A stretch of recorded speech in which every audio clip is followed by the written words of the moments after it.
शुरुआत करते हैं यूपी स्पेशल बुलेटिन के साथ। एक पति और दो प्रेमी, एक विवाहिता ने अपने एक प्रेमी के साथ मिलकर दूसरे प्रेमी की हत्या का पूरा षड्यंत्र रच डाला था। उसमें शामिल रही इस केस में पुलिस पर 1.5 महीने तक लापरवाही के आरोप है और लाश भी करीब इतनी ही पुरानी मिली है। जानिए सनसनीखेज मामला। यूपी के चित्रकूट जिले के एक विवाहिता से प्रेम प्रसंग के चक्कर में दो प्रेमियों के बीच खूनी संघर्ष हुआ है। विवाहिता को पाने के चक्कर में एक सनकी प्रेमी ने दूसरे प्रेमी का गला रेत कर निर्मम हत्या कर दी। बरवारा में एक घटना हुई है, एक युवक की लाश मिली हुई है, क्या है पूरा मामला? जी, ये एक बहुत दुखद घटना आज बरवारा गांव में घटी है। एक 22 वर्ष के युवक जिनका नाम निखिल था और जो इसी गांव के निवासी थे, वो 3 जनवरी को लापता हो गए थे एवं उनके परिवार द्वारा बहुत देर के बाद 8 फरवरी को गुमशुदगी थाने में दर्ज कराई गई कोतवाली करवी में, और इसमें पहले ढूंढने का प्रयास किया गया पर उसमें सफलता ना प्राप्त करने पर इस गुमशुदगी को मुकदमे में तरमीम किया गया और 21 फरवरी को इसमें 364 आईपीसी के तहत मुकदमा पंजीकृत कर लिया गया था और तुरंत टीम गठित कर दी गई थी कि जल्द से जल्द युवक की तलाश की जा सके। उसी क्रम में आज ये पाया गया कि इनकी हत्या 3 जनवरी को, जिस दिन ये लापता हुए थे, उसी दिन कर दी गई थी। और जो प्रथम दृष्टया अभियुक्त निकल के आए हैं वो एक हैं कमल उपाध्याय, जो उसी गाँव के निवासी हैं, और एक युवती का भी इसमें रोल निकल के आया है। और इसमें प्रथम दृष्टया प्रेम प्रसंग को लेकर विवाद होना पाया गया है, क्योंकि दोनों ही जो युवक थे उनका कुछ प्रेम प्रसंग था युवती के साथ, जिसके चलते रंजिश के तहत कमल उपाध्याय एवं युवती एवं उनके कुछ अन्य सहायकों द्वारा इनका गला घोट के हत्या कर दी गई, जिसकी पुष्टि अभी बाद में पोस्टमार्टम में होगी। एवं इन्होंने जो लाश है वो बरवारा गांव के पास एक नहर के पास दबा दी गई थी। तो आज हमने बॉडी को एक्सह्यूम कराया है और वो पा ली गई है, उसको मॉर्चरी भेज दिया गया है पोस्टमार्टम के लिए। जो मेन अभियुक्त हैं उनको भी पुलिस ने अपनी हिरासत में ले लिया गया है और सभी अन्य विधिक कार्रवाई प्रचलित है। मैम, सब बता देना, जो प्रेमिका है वो भी विवाहिता है? जी, अभी इन सब चीज़ों की, इन तथ्यों की पुष्टि की जा रही है एवं पुलिस की टीम चली गई है युवती को भी अपनी हिरासत में लेने के लिए। जिसने मर्डर किया है और जिसका मर्डर हुआ है जी, ये दोनों का उसी महिला से ही प्रेम था? जी, प्रथम दृष्टया यही बताया जा रहा है, आगे विवेचना में बातें और स्पष्ट हो जाएंगी। किसी तरह की कोई अपने डिपार्टमेंट में कोई कार्रवाई की गई?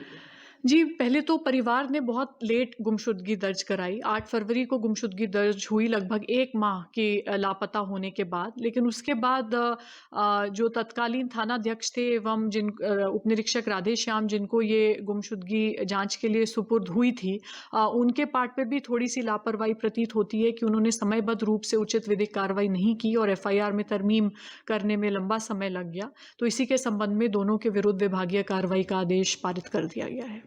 बाबा रामदेव पहुंचे Hazratganj metro station. Hazratganj metro station से तय किया सफर। बापू भवन मेट्रो स्टेशन तक किया गया सफर। पहली बार मेट्रो में बैठे हैं बाबा रामदेव। विदेशों के बाद भारत में पहली बार लखनऊ मेट्रो में बैठे हैं। लखनऊ मेट्रो के एमडी ने कहा कि जब भी लखनऊ आए हैं मेट्रो का सफर जरूर करें। औरैया सदर कोतवाली क्षेत्र के मोहल्ला पडीन दरवाजा निवासी एक महिला ने धारदार हथियार मारकर खुद को जख्मी कर लिया। घायल अवस्था में पति द्वारा उसे सरकारी अस्पताल में भर्ती कराया गया, जहां से गंभीर हालत को देखते हुए प्राथमिक उपचार के बाद उसे रेफर कर दिया गया। मोहल्ला पडीन दरवाजा में अरविंद कुमार अपनी पत्नी मंजू देवी के साथ किराए पर रहते हैं। अरविंद कुमार पल्लेदारी का काम करता है। क्या नाम है आपका? अरविंद। अरविंद जी, जो आपके साथ ये आई हैं, क्या दिक्कत है? ये आपकी कौन है? हमारी बीवी है। क्या दिक्कत है इनको? इन्हें पता नहीं क्या चाकू मार लिया, ब्लेड मार लिया, पता नहीं यार भाई यार। क्या बात हुई जो इन्होंने ये कार्य किया है? अरे आपसे कोई टेंशन हो गई यार इसी। अच्छा, ये बताइए आपका नाम क्या है? अरविंद। आपकी पत्नी का नाम क्या है? मंजू। कहाँ के निवासी हैं आप? हैं? कहाँ के निवासी हैं? हम प्रयोग जिला के रहने वाले हैं। और यहाँ कहाँ रहते हैं? औरैया में किराए में पडीन दरवाजा में। पडीन दरवाजा में। क्या कार्य करते हैं?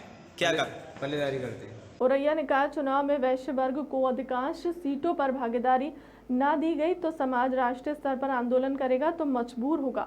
यह बात फतेहपुर में 18 मार्च से होने वाले 2 दिवसीय वैश्य समाज के राष्ट्रीय सम्मेलन के लिए जनसंपर्क करने औरैया आए राष्ट्रीय अध्यक्ष डॉक्टर सुमित गुप्ता ने कहा कि वैश्य वर्ग के एक तरफा समर्थन के बल पर ही भाजपा आज प्रदेश की सत्ता में काबिज। 2 दिवसीय राष्ट्रीय अधिवेशन 18 व 19 मार्च को फतेहपुर में आहूत किया गया है। इस सम्मेलन में भारत सरकार के तथा प्रदेश सरकार के मंत्रीगण तथा विधायक भाग ले रहे हैं। इस सम्मेलन के माध्यम से जहां संगठन को मजबूत, सुदृढ़ और प्रभावी करने पर विचार होगा तथा ये भी मांग है कि आगामी निकाय के होने वाले चुनाव में वैश्य समाज की हिस्सेदारी और भागीदारी प्रभावी संख्या में हो, जिससे उसका अधिकार उसको प्राप्त हो सके, क्योंकि बहुतायत में शहरी क्षेत्रों में ही वैश्य समाज प्रभावी संख्या में रहता है। इसलिए जिसकी जितनी आबादी सत्ता में उसकी उतनी भागीदारी सिद्धांत के आधार पर उसको अधिकार मिलना चाहिए। निकाय के चुनाव में सभासद, चेयरमैन, अध्यक्ष व मेयर के पदों पर वैश्य समाज को अधिक से अधिक संख्या में टिकट दिए जाएं तथा इसके साथ एक पुरजोर ढंग से मांग भी है कि खुदरा व्यापार में जो बड़ी विदेशी कंपनियां, अमेजन, वॉलमार्ट जैसी कंपनियां कूद पड़ी हैं, उससे फुटकर व्यवसाय बुरी तरह प्रभावित हो रहा है। विशेषकर इलेक्ट्रॉनिक, दवाई मार्केट और इसके साथ साथ गारमेंट्स का भी व्यापार आदि प्रभावित हो रहे हैं। हमारी मांग है कि खुदरा व्यापार में पहले तो इसको मुक्त रखा जाना चाहिए, विदेशी बड़ी कंपनियां प्रतिबंधित होनी चाहिए। अगर प्रतिबंधित नहीं होती हैं तो बड़ी कंपनियों पर जीएसटी 28% लगा देना चाहिए, जिससे कि छोटे व्यापार और उद्योग चलाने वाले लोग सुरक्षित और मजबूत रह सकें। इसके साथ साथ एक और मांग है कि जीएसटी में जो पंजीकृत व्यापारी हैं उनका सजा का जो प्रावधान किया गया है वो समाप्त किया जाना चाहिए तथा बीमा की राशि भी 5 लाख से बढ़ाकर 10 लाख रुपए की जानी चाहिए। इसमें जो गंभीर बीमारियां हैं जैसे किडनी है, हार्ट अटैक है, आदि बीमारियों को भी इसमें सम्मिलित किया जाए, जिससे कि इन व्यापारियों को उसका लाभ प्राप्त हो सके। आयुष्मान योजना में छोटे व्यापारियों को भी सम्मिलित किया जाए, जिससे भी आयुष्मान योजना का लाभ उठा सके। इन सभी मांगों को लेकर हम लोग 19 मार्च को फतेहपुर में इकट्ठे हो रहे हैं। अगर ये मांगे नहीं मांगी जाती तो आपकी रणनीति क्या तो होगी? आने वाले कल में फिर हम सब लोग पूरे हर जनपद में ज्ञापन देने का काम करेंगे, सम्मेलन के माध्यम से अपनी और प्रदर्शन के माध्यम से अपनी आवाज सरकार तक पहुंचाने का काम किया जाए।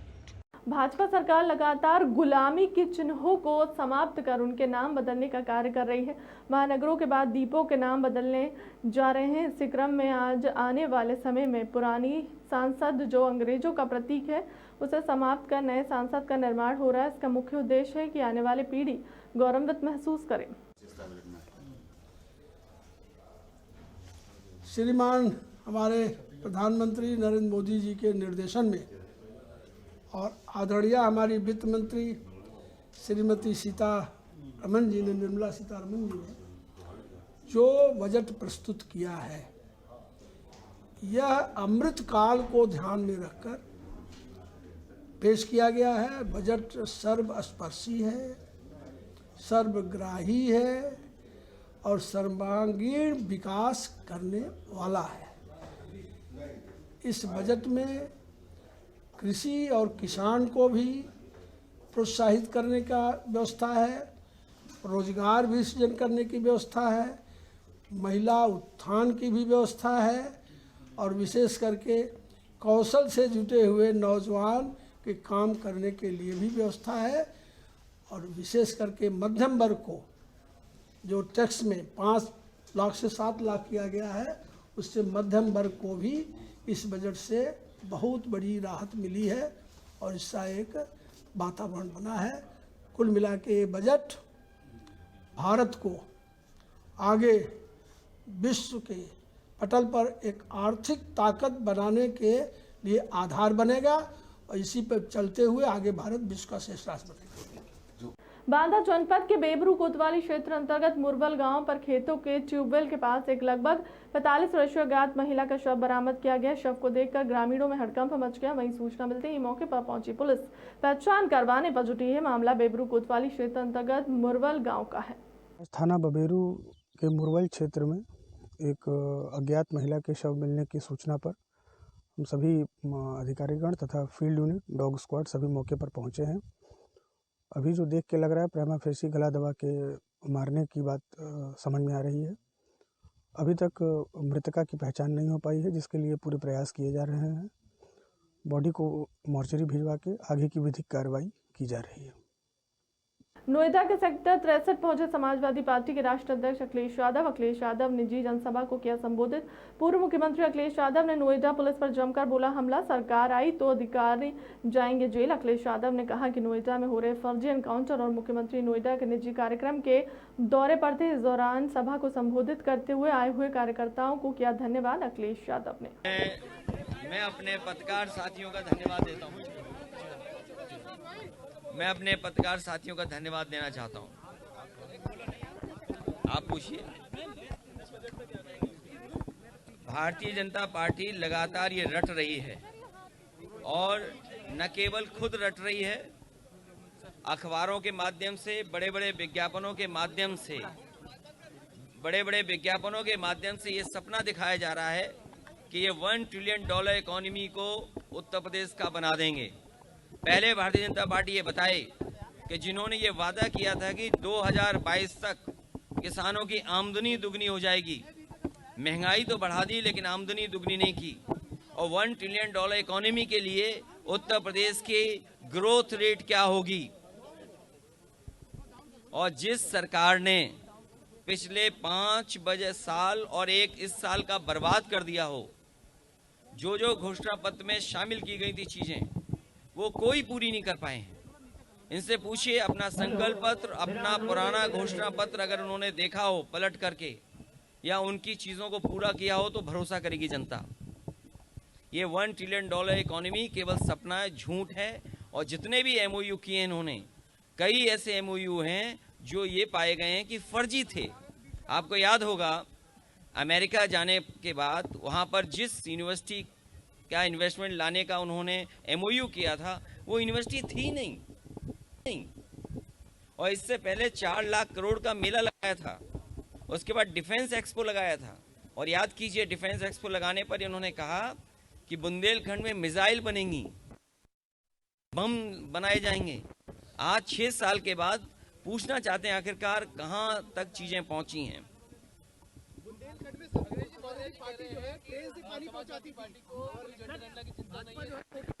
समाजवादी पार्टी को बहुत चिंता है कि जाति जनगणना हो, और उनसे कहिए कि अपने असिस्टेंट गिरी छोड़ें। ये सवाल मुख्यमंत्री जी का है, सवाल मुख्यमंत्री जी से पूछा गया है। वो अपने विभाग का बजट तक नहीं बढ़ा सकते। जो मंत्री अपने विभाग का बजट न बढ़वा पाए, बड़े विभाग से छोटा पहुंच जाए, जनता ने जिसको नकार दिया हो, वो क्या जवाब देंगे। और उनकी हैसियत थोड़ी है कि जाति जनगणना करा लेंगे। ये तो मुख्यमंत्री जी करा सकते हैं, प्रधानमंत्री जी करा सकते हैं, इसलिए उनकी बात का कोई मतलब नहीं है। कानून व्यवस्था आपने देखा नहीं। सरकार को याद रखना चाहिए कि बुलडोजर में दिमाग नहीं होता है। ये जो बुलडोजर लेकर के घूम रहे हैं, ये बुलडोजर से जिस तरीके से माँ और बेटी की हत्या हुई है, अगर कोई दोषी है उसके लिए तो भारतीय जनता पार्टी है। एक ब्राह्मण परिवार के बेटे को जब वो न्याय मांगने गया, उसको नंगा कर दिया। आप कल्पना कर सकते हैं आज के समय पर कोई न्याय मांगने जाए और पुलिस उसको नंगा कर दे, और मुख्यमंत्री और सरकार पूरी बैठी देख रही हो। ये भारतीय जनता पार्टी क्या बोलने लगे इसका कोई भरोसा नहीं। कोई बात हम ऐसी बोल देंगे। अभी नेहा राठौड़ ने गाना गाया ना, यूपी में काबा, तो क्या हुआ फिर उसके साथ। एक सोचिए आप, अगर आप भी सच्चाई दिखाने लगोगे तो आपको भी नोटिस मिल जाएगी। ये नोएडा पुलिस उठा के ले जाएगी आपको।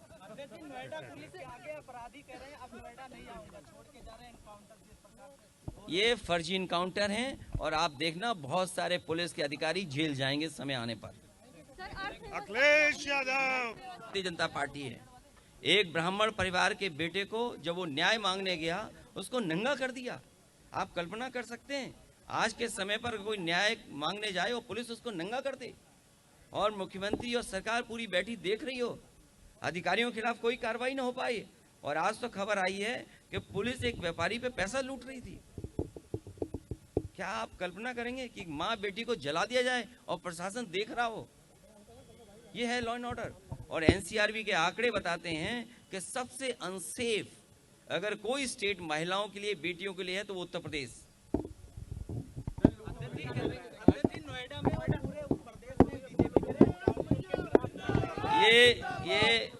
ये जो नोएडा में फ्लैट बनाने वाली बात हुई थी कि फ्लैट बना देंगे, कितने फ्लैट बना करके दे दिए। नोएडा के लोग जानते होंगे कितनी आमदनी उनकी बढ़ गई, आमदनी बढ़ी नहीं, महंगाई बढ़ गई। क्या इसका जवाब है भारतीय जनता पार्टी के पास? ये मुख्यमंत्री जी यहाँ खुद आए थे और आश्वासन देके गए थे कि सभी की रजिस्ट्रियां हो जाएंगी, लेकिन अभी भी फ्लैट खाली हैं, न फ्लैट बन पा रहे हैं। ये सरकार न जाने क्या कर रही है। अच्छा है बाबा रामदेव जी सफर किए और बाबा जी को हमारा प्रणाम। उन्हें कम से कम समाजवादियों का उन्होंने काम तो देख लिया।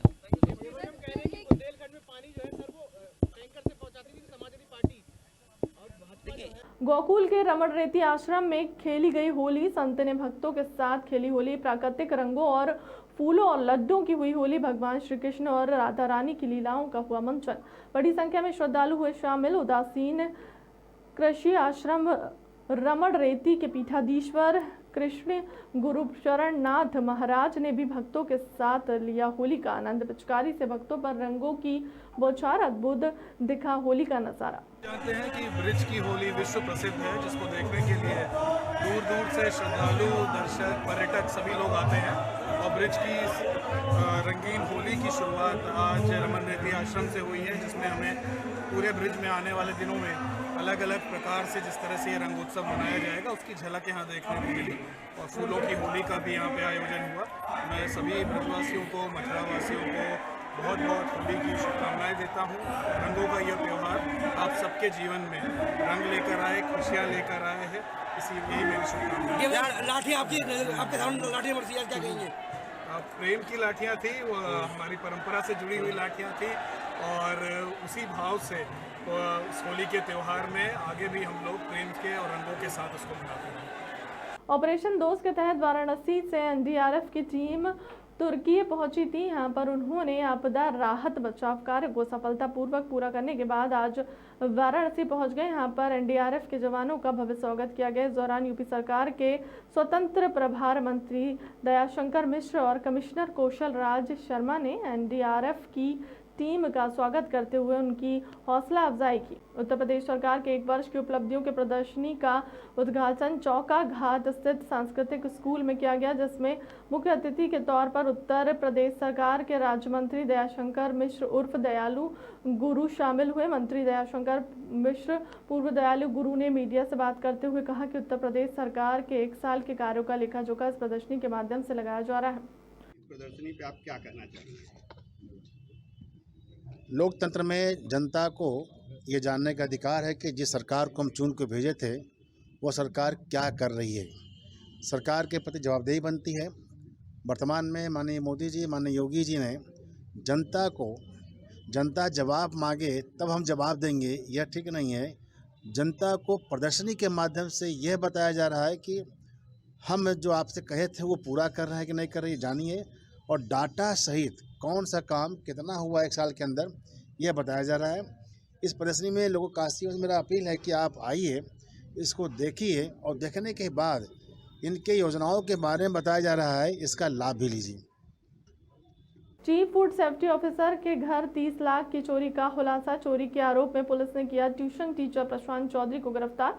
31 नवंबर को छठ पूजा में शामिल होने के लिए आया था चीफ फूड सेफ्टी ऑफिसर का परिवार। मास्टर चाबी बनाकर ट्यूशन टीचर ने दिया चोरी की वारदात को अंजाम। पुलिस ने 20,50,000 रुपए किए। पुलिस ने बरामद। वर्ष 2017 से फूड सेफ्टी ऑफिसर के बच्चों को ट्यूशन पढ़ा रहा था। आरोपी प्रशांत बुलंदशहर सिटी कोतवाली ने किया आरोपी ट्यूशन टीचर को गिरफ्तार। चोरी हुई थी, लाखों रुपए की चोरी हुई थी, उसमें क्या खुलासा किया गया? तो ये 29 नवंबर सन 2022 की घटना है। हमारे पास ये शिकायत आई थी कि ये जो चीफ फूड सेफ्टी ऑफिसर है, इनकी वाइफ ने कंप्लेन की थी कि छठ पूजा पे जब वो अपने घर से बाहर गई थी, उसके 30 लाख रुपए घर से चोरी हो गए थे। इसमें उन्होंने संदेह जताया था कि जो उनके घर पे ट्यूशन पढ़ाने आते हैं श्री प्रशांत, उन्होंने ही चोरी करी है। तो हम लोग इस पर कंटिन्यूसली काम कर रहे थे और फाइनली जो प्रशांत है, जो उनके ट्यूशन टीचर हैं, उन्होंने एक्सेप्ट किया है कि 2017 से वो इस घर में बच्चों को ट्यूशन पढ़ाने आते थे। उनके घर के सभी लोगों से संबंध बहुत अच्छे बन गए थे। वो सभी के विश्वास में थे। उन्हें पता था कि घर में सामान कहाँ रखा जाता है, कहाँ पैसे रखे जाते हैं, तो उन्होंने नकली चाबी बनवा ली थी और फिर ये चोरी की घटना को अंजाम दिया था। इनके पास से हमने 20 लाख 48,000 रुपये बरामद कर लिए हैं और अभी न्यायिक अभिरक्षा में भेज दिए। मैम, जो आरोपी है वो कितना पढ़ा लिखा है और क्या करता है? वो इस समय M.Com कर रहे हैं। IP कॉलेज से उन्होंने B.Com किया है। वो B.Ed भी कर चुके हैं। कितने साल से पढ़ा रहे थे ट्यूशन? 2017 से इनके दोनों ही बच्चों को सारे सब्जेक्ट्स को पढ़ाया। मैडम, कितने की चोरी की कंप्लेंट लिखाई गई थी? 30 लाख रुपए की लिखाई गई थी घटना और 20,48,000 की रिकवरी कर ली गई। ठीक है मैम, थैंक यू, धन्यवाद। मासूम को बचाने के लिए तेंदुओं से भिड़ी दादी माँ, दादी और नाती गए थे खेत पर चारा लेने। तेंदुओं ने मासूम पर किया हमला तो भिड़ी दादी चीख पुकार सुनकर एकत्रित हुए आसपास के लोगों को देख मौके से भाग जंगली जानवर तेंदुआ भागता हुआ। जंगली जानवर तेंदुआ कमरे में हुआ कैद। तेंदुआ ने दूसरे गांव में बुजुर्ग महिला का किया हमला। केंद्र सरकार के बाद उत्तर प्रदेश सरकार के द्वारा इस वर्ष का बजट जारी करने के उपरांत भारतीय जनता पार्टी के द्वारा प्रत्येक जनपद में नेता पहुंचकर अमृतकाल के बजट को बहुत ही अच्छा बजट बताने में लगे हुए हैं।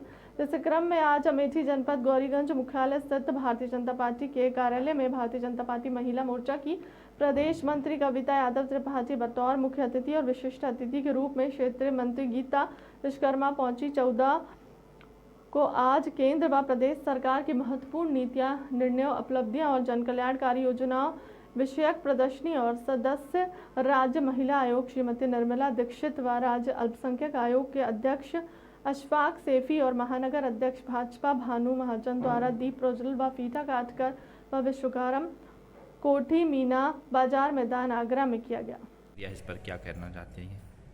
बजट इस बार का जो है वो बहुत ही ऐतिहासिक है। महिलाओं के लिए बहुत सारी योजनाएं हैं उसमें, और अभी मैं महिलाओं को संबोधित करूंगी, मैं बताऊंगी उनको कि हमारी जो उत्तर प्रदेश की सरकार है उसने महिलाओं के लिए कितनी योजनाएं, कितना सब कुछ किया है, और आगे चल के भी ये चीज़ें बहुत महिलाओं के लिए लाभकारी होंगी। और इसीलिए जो हम लोगों की ये बैठकें हो रही हैं वो इसीलिए हो रही हैं कि जो हमारी आने वाली जो चुनाव होंगे उसमें हमारी सरकार आए और भारी मतों से वो अपना जीत दर्ज कराए। तो यही सब सारी चीज़ों को लेके अखिलेश यादव कह रहे हैं कि यूपी में जो बजट जारी हुआ है वो किसी के हित में नहीं है, ना महिला हित में है, ना युवा हित में है, न किसी किसान हित में है। क्या मानती हैं उनके बयान को, कितना सही कितना गलत है? मैं एक महिला हूँ कि मैं ये बात कह रही हूँ, और विपक्ष का तो काम ही होता है बोलना। अगर वो बोलेंगे नहीं तो विपक्ष क्यों कहलाएंगे? अगर वो कह देंगे कि महिलाओं के लिए अच्छा बजट है या सबके लिए अच्छा बजट है तो वो विपक्ष क्यों कहलाएंगे? तो उनका काम है, वो हमेशा कहते ही रहेंगे। और मैं महिला होके मैं इस चीज़ को देख रही हूँ, और मैंने अपनी खुद, मेरी एक प्रयाग गैस सर्विस है इंडियन ऑयल की, मैंने खुद उसमें हज़ारों की संख्या में मैंने उज्ज्वला कनेक्शन, मतलब इतनी सारी योजनाएं आई हैं, इतना सारा बजट है, तो वो कहीं ना कहीं। और देखिए सबसे बड़ा जो सबूत है कि अगर भाजपा इतने भारी मतों से जीत रही है तो वो ऐसे ही तो नहीं जीत रही है ना। और सबसे इसमें ज़्यादा भागीदारी किसकी हो रही है? महिलाओं की हो रही है। जो जितना वोट प्रतिशत बढ़ा है वो महिलाओं का बढ़ा है। तो महिलाएं ऐसे थोड़ी वोट दे रही होंगी, कुछ ना कुछ तो उनको लाभ मिल रहा होगा ना। तो मैं बस यही कहना चाहूँगी कि विपक्ष का काम है कि, और कुछ तो लोग हैं, लोग तो कहेंगे। आगे लोकसभा चुनाव है, किस तरीके से क्या प्लान है आगे का? खास करके प्लान यही है कि हमें बूथ स्तर पे काम करना है, और हम लोग पहले भी करते आए हैं। महिलाओं ने इसमें बढ़ चढ़ के हिस्सा लिया है। महिलाएं घर घर जाके लोगों तक अपनी बात, अपनी सरकार की बात उन्होंने पहुंचाई है। और इस बार भी हम महिलाएं घर घर जाके अपनी सरकार की योजनाएं, जितना भी उनको लाभ मिला है, सारी चीज़ों को अवगत करा के हम अपनी जो लोकसभा का चुनाव है उसको विजयी कराएंगे। ठीक है। कासगंज रेलवे स्टेशन का पूर्वोत्तर रेलवे महाप्रबंधक चंद्रवीर रमन ने निरीक्षण किया। निरीक्षण के दौरान महाप्रबंधक ने स्टेशन पर यात्रियों के लिए दी गई व्यवस्थाओं को काफी बारीकी से परखा। वहीं महाप्रबंधक के निरीक्षण के दौरान जनतंगर मंडल की DRM सहित रेलवे के अन्य आला अधिकारी मौजूद रहे।